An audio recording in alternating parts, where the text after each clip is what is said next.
मित्रांनो, जर तुम्हाला इंटरनॅशनल ब्लॉगिंग करायची असेल, उदाहरणार्थ तुम्हाला तुमची वेबसाईट अमेरिकेसारख्या देशामध्ये रँक करायची असेल आणि तुम्ही इंडियामध्ये राहत असाल, तर त्यासाठी तुम्हाला काय करावं लागेल? त्यासाठी एक तुम्हाला महत्त्वाची टिप देणार आहे, जेणेकरून तुमच्या वेबसाईटची स्पीड जास्त होईल. तुम्ही इंडियामध्ये असल्या कारणाने जे पण तुमचे होस्टिंग प्लॅन आहे, त्याचं लोकेशन आपल्याला इंडिया दाखवेल, बरोबर?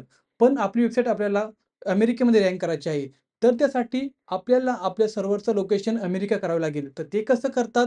कोणत्या देशाचं सर्व्हर लोकेशन तुम्ही करू शकतात, त्याची माहिती तुम्हाला या व्हिडिओमध्ये दिली जाईल. नमस्कार मित्रांनो, माझं नाव राहुल आणि तुम्ही पाहताय राहुल ब्लॉगर यूट्यूब चॅनल. तर चला सुरू करूया. तर मित्रांनो, सर्वात प्रथम जी पण तुमची होस्टिंग आहे, त्या होस्टिंगच्या ॲडमिन पॅनलमध्ये जायचं आहे. तर इकडे बघा, माझ्याकडे होस्टिंगर आहे, तर होस्टिंगरमध्ये जातो. जिथे पण तुमचा डोमेन किंवा होस्टिंग ॲड आहे, तिकडे जावं लागेल तुम्हाला.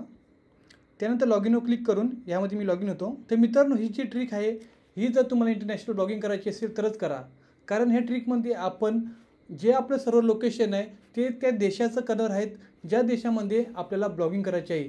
ज्या देशाच्या कीवर्डवर आपल्याला रँक व्हायचे आहे आणि तिकडून आपल्याला पैसे कमवायचे आहे, त्या देशाचं जे सर्व लोकेशन असेल, ते आपल्या वेबसाईटमध्ये ॲड करायचं आहे. जेणेकरून आपली वेबसाईट तिकडे रँक होणार आणि आपल्या वेबसाईटची स्पीड जास्त राहील. त्यानंतर तुम्हाला इकडे वेबसाईटमध्ये यायचं आहे. त्यानंतर तुमचे जेवढे पण डोमेन आहेत, ते इथे अवेलेबल दिसतील तुम्हाला.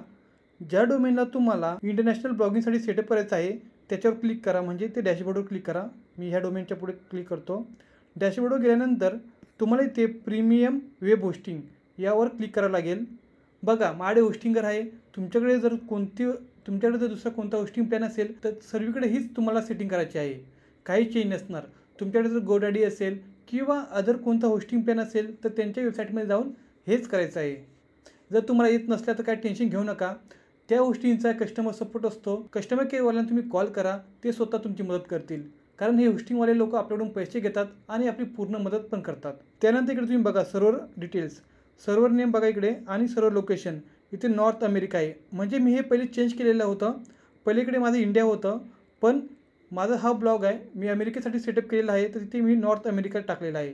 तर इथे तुमचं इंडिया असेल तर इथे पेन्सिलचं आयकॉन त्याच्यावर क्लिक करा, एडिटचं. त्यानंतर इथे तुम्हाला जिथे पण ज्या देशामध्ये ब्लॉगिंग करायची आहे, ज्या देशातले कीवर्ड तुम्हाला रँक करायचे आहे, त्या देशाचं सर्व्हर इथे सिलेक्ट करा. जर तुम्हाला इंडियामध्ये करायची आहे तर इंडिया सिलेक्ट करा. जर तुम्हाला फ्रान्स, युरोपमध्ये करायचे असेल तर त्यावर क्लिक करा. मी जो मायक्रोनिच ब्लॉग चालवतो तो अमेरिकेमध्ये रँक झालेला आहे, तर म्हणून मी इकडे त्याला नॉर्थ अमेरिका USA सिलेक्ट केलेला आहे ऑलरेडी.